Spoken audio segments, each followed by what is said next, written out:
ఇలా చేతిలో చెయ్యి వేసుకుని కూర్చుంటే ఏంటి ఉపయోగం? 2 రోజుల తర్వాత ఆ గూండాలు వస్తారు, మనల్ని మన ఇంటి నుండి బయటికి గెంటేస్తారు. అప్పుడు మనం ఎక్కడికి వెళ్ళాలి, ఏం చేయాలి? మమ్మీ, పెద్దమ్మా, నాన్న. ఏమైంది? ఏమైంది స్మిత? Guess what?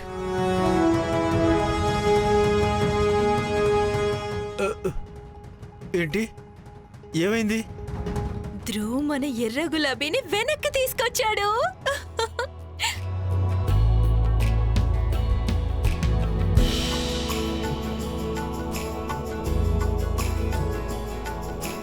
ఏంటి అంటే?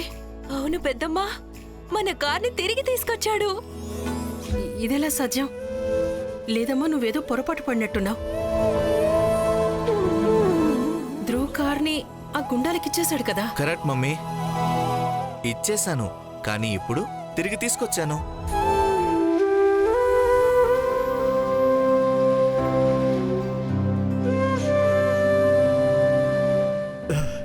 ఇవి మన కారు తాళాలే. ఏంటి యార్ స్మిత, నువ్వు నా సర్ప్రైజ్ పాడు చేసావు. బట్ థ్యాంక్ గాడ్ నా రెండవ సర్ప్రైజ్ పాడవలేదు. రెండవ సర్ప్రైజా? ఏంటి నాన్న సర్ప్రైజ్?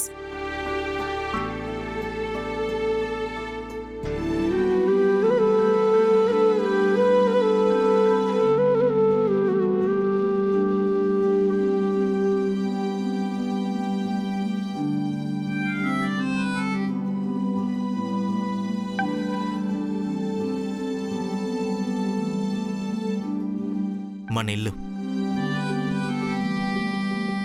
అవును మమ్మీ, నేను మన ఇంటిని తిరిగి తీసుకొచ్చాను.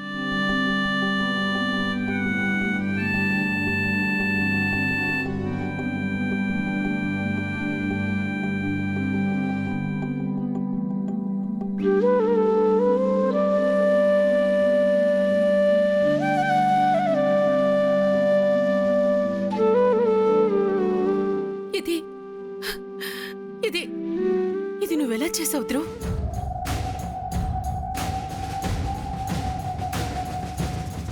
$25,00,000 తక్కువ మొత్తం కాదు.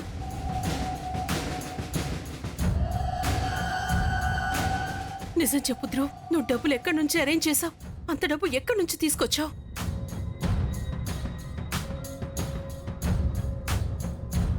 నేను మీ కన్సైన్మెంట్ మొత్తం పాస్ చేయడానికి సిద్ధంగా ఉంది.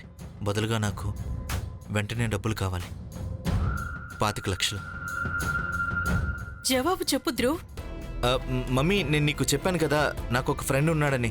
ఆ బ్యాంక్లో వాడే నాకు లోన్ ఇప్పించాడు.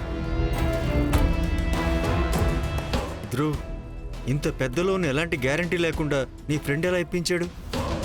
చిన్నాన్న, స్నేహం అనేది కూడా ఒక గ్యారంటీ లాంటిదే కదా. ఎనీవేస్, నాకు దీని గురించి ఏం మాట్లాడాలని లేదు. బట్ మీరందరూ ఎందుకు ఎంత కన్ఫ్యూజన్ గా ఉన్నారు? సంతోషంగా ఉండండి. పిన్ని స్వీట్స్ అవి తీసుకురండి, మన మీద నుంచి ఈ సమస్య తీరిపోయింది.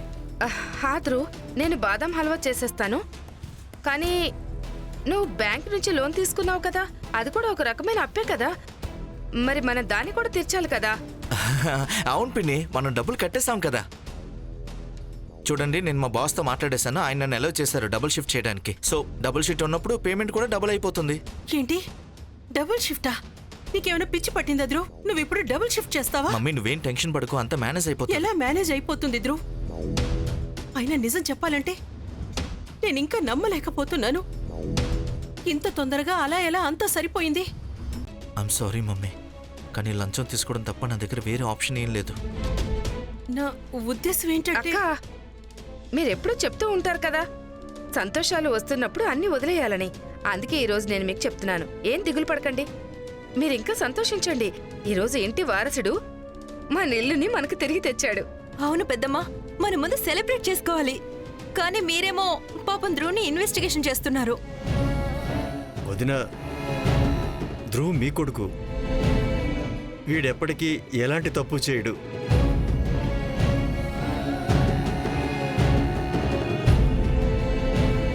మీరు చెప్పింది నిజమే మరిది గారు. నాకు కూడా పూర్తి నమ్మకం ఉంది. నా ధ్రువ్ ఎప్పుడూ నీతి నిజాయితీల దారిలోనే నడుస్తాడు.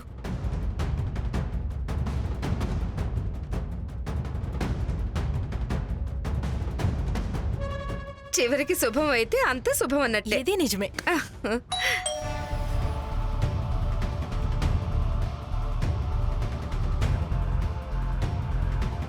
నేను చూసొస్తాను.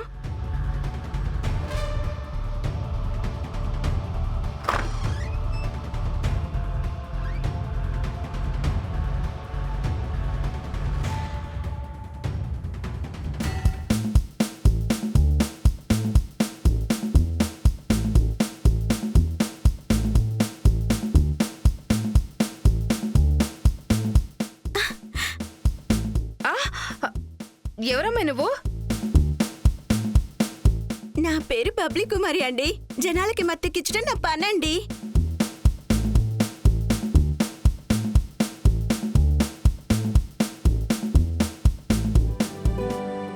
విరాజ్ నువ్వు కూడా బయలుదేరు. నేను రాఘవ్ ఇద్దరం ఫోన్ షాప్కి ఒక అరగంటలో వచ్చేస్తాం, సరేనా?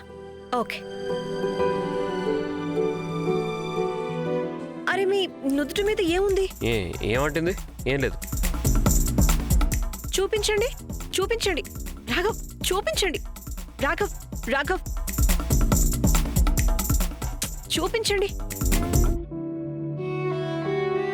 మీరు బొట్టు పెట్టుకున్నారా? అరే వావ్! ఈ రోజు సంతోషంతో భగవంతుడు మొత్తం స్వర్గలోకానికి సెలవిచ్చేస్తారేమో. పొగరుబోతు మిస్టర్ రాఘవ్ సూర్యవంశీ పొద్దున్నే శుచిగా స్నానం చేసి పూజ గదికి వెళ్లారు. దండం పెట్టుకుని బొట్టు పెట్టుకున్నారు. ఇన్ఫాక్ట్ నాకు తెలిసి న్యూస్ మా న్యూస్ ఛానల్లోనే బ్రేకింగ్ న్యూస్ అయిపోవాలి. వినండి వినండి ప్రేక్షకులారా, ఈ రోజు ఊరిలో ఎవరు గుడికి వెళ్ళకూడదు. ఎందుకంటే ఈ రోజు దేవుడు సెలవు తీసుకున్నాడు. ఈ రోజు భగవంతుడు రాఘవ్ హృదయ పరివర్తన రోజునే సెలబ్రేట్ చేసుకుంటున్నారు. ఇది వదులు. నీకు ఇలాంటి డ్రామాలు చేయాలని ఉంటే నేను ఇప్పుడే వద్దు తుడిచేస్తాను. రాఘవ్.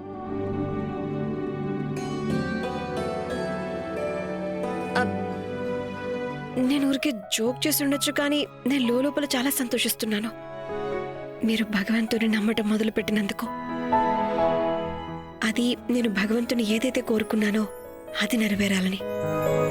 నిజం చెప్పాలంటే మీరు తోడుగా లేకపోయి ఉంటే నేను నిజానికి కింద చేరువయ్యేదాన్ని కాదేమో. దీని వెనకే నేను ఎన్నో ఏళ్లుగా పరిగెడుతున్నాను. రాఘవా, చూడు, ఆఫీస్ నుంచి నీకు మాటి మాటికి ఫోన్లు వస్తున్నాయి. మాట్లాడినాను. అలాగే. నేను ఈరోజు కూడా ఆఫీస్కి రాను. నా ప్రజెంటేషన్ నాకు మెయిల్ చేసేయండి. సరే. రాఘవా, చెప్పండి అత్తయ్య. ఏంటి అలా మాట్లాడావు? ప్రతిరోజు ఆఫీస్కి వెళ్ళకపోవడం అది కరెక్ట్ కాదు కదా నాన్న. ఆఫీస్కి వెళ్ళి ప్రాజెక్ట్ పేపర్స్ చూడటం, వాటి మీద సైన్ చేసే పనులు నీవే కదా. అత్తయ్య చేస్తాను, అన్నీ చేస్తాను. కానీ ఈరోజు నేను రేఖతో కలిసి రికార్డింగ్ వినడానికి వెళ్ళాలి. రికార్డింగా? ఏం రికార్డింగ్? రాఘవ్, పిన్ని గారు చెప్పేది నిజమే. నేను ఒక్కదాన్నే వెళ్ళిపోతాను. మీరు ఆఫీస్కి వెళ్ళిపోండి కానీ ప్లీజ్. రేఖ నాకు నీతో పాటు వచ్చి రికార్డింగ్ వినాలని ఉంది. కానీ మీ ఆఫీస్ పనులు కూడా ముఖ్యమే కదా. అయినా మీరు ఎన్ని రోజుల తర్వాత వెళ్తున్నారు కాబట్టి చాలా పెండింగ్ వర్క్ కూడా ఉండుంటుంది. సరే, నీ పని అవ్వగానే నాకు కాల్ చేయి. నేను వెళ్తాను. వెళ్ళరామ్మా.